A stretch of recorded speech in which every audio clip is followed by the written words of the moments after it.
In today's tech video, I will show you how to fix your Panasonic smart TV if you're getting a no signal error on your screen or if you have a blank screen. I'll show you a few different ways to fix this problem. And if you stay with me all the way to the end of the video and you try each of these methods, there's a high probability that this will solve your problem.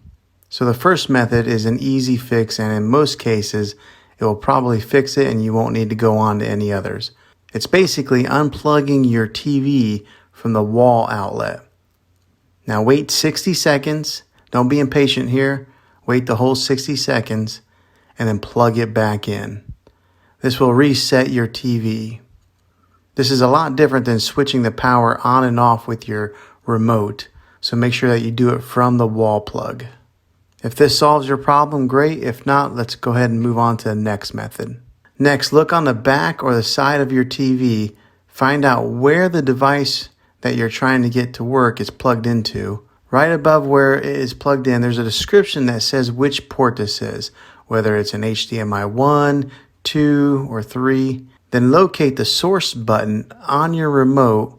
Then choose the HDMI input that your device was connected into. Hopefully this fixed your problem, and if it did, go ahead and hit a thumbs up on this video. Subscribe to my channel. I make tech videos all the time, and I'd love to have you back in the next one. Take care.